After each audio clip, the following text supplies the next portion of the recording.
Nang dahil lamang sa manggan, binabantayan mo, tapos nagkaroon ng tagaan. Krimen na yun Hindi na po pambarangay yan.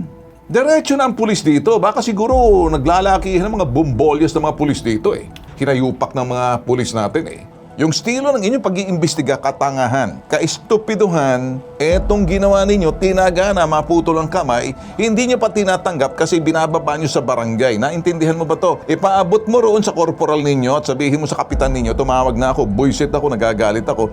Dito sa kapalpakan ninyo, masasabon kayo, papipila-pilahin ko kayo dyan para sabihin sa inyo, etong katangahan na trabaho. Sir Romy, meron po tayo bang update dyan sa barangay? Mula po kahapon, pagkatapos natin nag-usap, pinahanap natin si Epifanio Katome. Hanggang ngayon po, hindi pa po nagpapakita sa amin. Pag ang isang tao tinaga po ng gulok, yan po ba'y pang barangay o pang pulis na po yan, sir? Ako, pang-pulis po yan kasi serious physical injury po na yan Ngayon po, papuntahin na mismo kay Chief of Police. Po, tatawagan ko na agad ngayon immediately, agad gawa ng action. Epifanio Katome, magtago ka sa palda ng misis mo sa lola kung saan tumingala ka. Tingnan natin kung ano makita mo, kambing. Ngayon mo gawin na magyabang ka na niikot-ikutan mo yung bahay ng mag-iin ako dyan. Iniikot-ikutan? Opo. Turo mo sa akin, ikot-ikutan ko rin bahay nito. Para pambansang sumbungan, handa kang ipaglaban ang programa ng ating buong sambayanan. Dahil sa reklamo ni Julius sa bitag na hindi pa raw tumitigil si Epifanio Epang Katome sa pagmamanman sa kanilang bahay at sa kanyang pamilya, minabuti ng bitag investigative team na silipin ang lugar nila Julius sa sitio Isang Lahi, Barangay San Juan, Taytay, Rizal.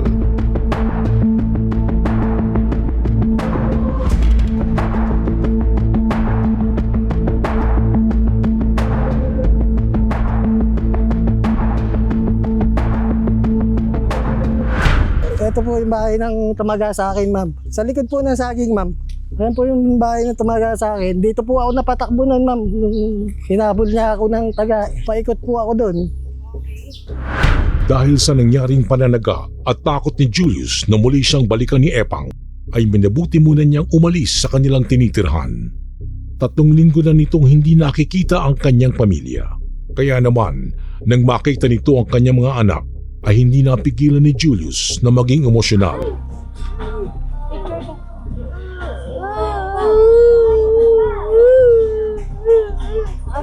Dito na ikwento ni Julius ang buong pangyayari kung paano siya sinugod at tinaga ni Epang.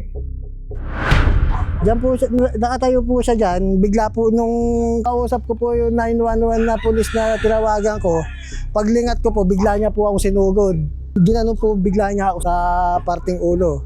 Pagka ginanon ko po.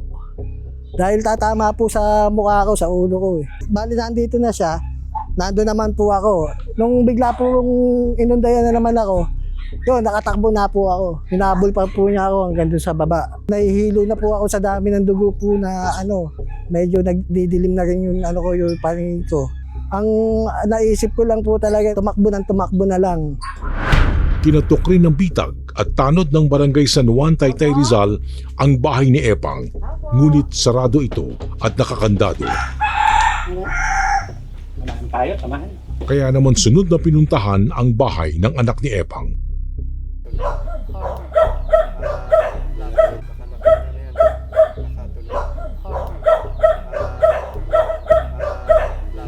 Tao po! Tao po!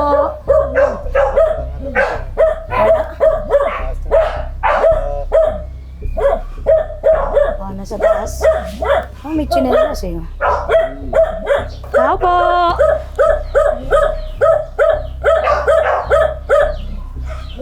Mang Ipang! Manong Ipang! Wala si Manong Ipang? Wala. Hindi na lalabas. Magkamali ka rito. Gulong ka rito. Mali. Maling direksyon ko. Nag-imbestiga rin ng bitag sa mga kapitbahay ni Julius at Epang. Ngunit halos sa mga kabahayan ay sarado at walang tao. Tanging mga tindahan lamang ang aming napagtanungan. Sir, kailan niyo uling nakita? Matagal na? Eh, nung tagaan nila, wala na? Hindi nyo nakita talaga? Magandang umaga po. Matanong ko. Nakikita nyo pa si Epipanyo? Kailan yung last nakita nyo sa kanya? Bago po, nung nangyari na po yung Hindi na umuwi? Walang tao dito ngayon? Sino kasama niya dyan? Siya lang yun nandito? Walang asawa? Hiwalay na. So, hindi na siya nagpakita nung panahon na nagkaroon na ng tagaan. Hindi na bumalik.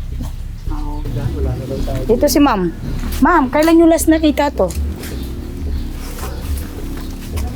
So, ibig sabihin, pumunta rito. Pumunta dito?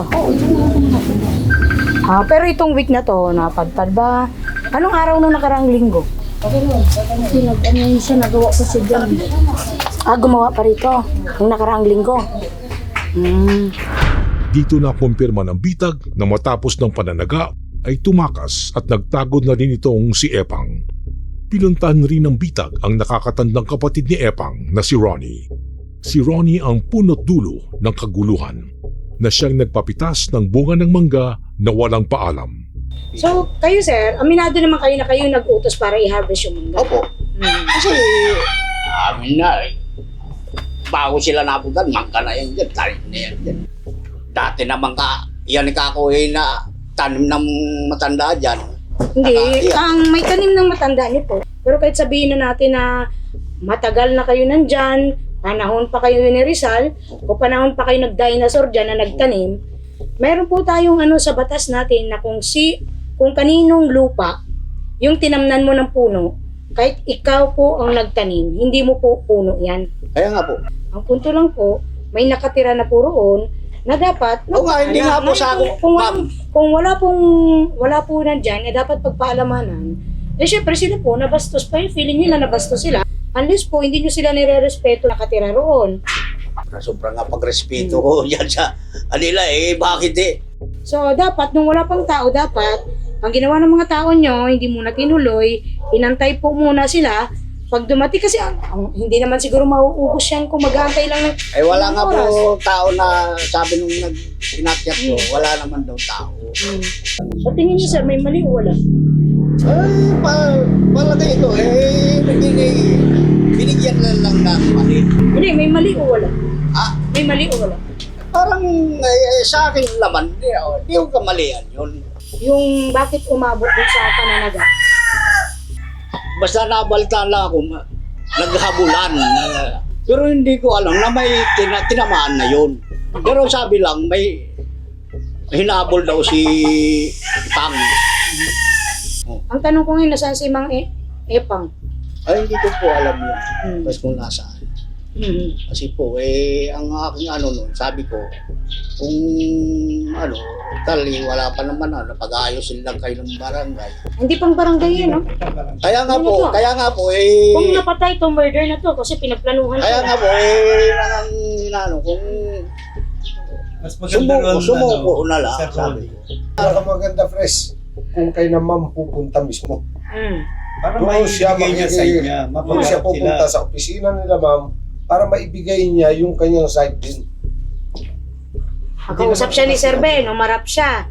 Kami, nauna lang kami rito kasi nga, nabalitaan nga namin na pinaiikot-ikutan niya daw ito. Hindi naman gagawin yun. Yung nagawa yung ikot-ikot pa kaya na may samurai na gala. Sinubukan pa ni Ronnie na ipagtanggol si Epang, ngunit hindi lumusot sa bitag staff. Huwag na natin pagtakpan yung mali. Huwag na natin i-justify yung nangyaring pananaga kasi kahit kanino, hindi naman siguro deserve ng kahit sinong mataga ka. Ano lang dyan, sir? Respeto. Yun lang yun. Hindi naman niya inaangkin yung puno eh. Kahit Wala naman po kami wala naman problemang buhatin mo yung puno na yun. tao Saan mo na naman hindi dadalhin? nire-respeto natin. Upang maisampa na ang kaso laban kay Epifanio Epang Katome, iniharap ng bitag ang biktimang si Julius kay Rizal Provincial Director Police Colonel Eleazar Barber Jr. Based naman kasi dun sa natin dito, although it does not result dun sa mortal wounds, an intent is intent to kill. Yun ang in-establish natin dito, tama? The difference between killing, yung prostrated at saka yung attempted, is that kapag naging homicide na, we no longer try to explain yung intent. Kasi conclusively presume patay na eh. Pero tayo, inelevate na natin. Diba? Attempted homicide. Mas Tinaas mataas. na. Tinaas na. Pagka na to, pag na-file ito ng halimbawa sa fiscal naman ito na ngayon, evaluate ng fiscal to, mag-PPI kaya preliminary investigation. And then after that, procedural lang yan. Pag hindi siya umapir doon, automatic yan ipafile, bibigyan to ng information. So we will just wait for the issuance of the warrant of arrest. Salamat sa sa pagpunta niyo sa amin, and lalo na kay Sir Ben, papasalamat tayo sa kay Sir Ben. Kapag yun nga, sabi nga, action agad, action mabilis. Yun din ang gusto natin sa level ng PNP, yun naman ang direksyon ng ating Chief PNP. Sabi nga, serbisyong mabilis at na immediately nararamdaman. So, naramdaman natin, kailangan may pakita natin. And by this filing alone, mabilis naman yung ating mga institutional coordinations with our partners. Okay? Maliit man o malaki ang reklamo, basta't may pang-aabuso at pagpapabaya, handang tumayo ang bitag. Patuloy na tututukan ng bitag ang kasong ito hanggat hindi na ilalabas ang warrant of arrest kay Epifanio Epang Katome. Sa'yo, Epifanio Epang Katome, hindi habang buhay na ikaw ay malaya. Lalabas ka rin sa iyong lunggang pinagtataguan. Sa pambansang sumbungan, handa kang ipaglaban ang programa ng ating buong sambayanan.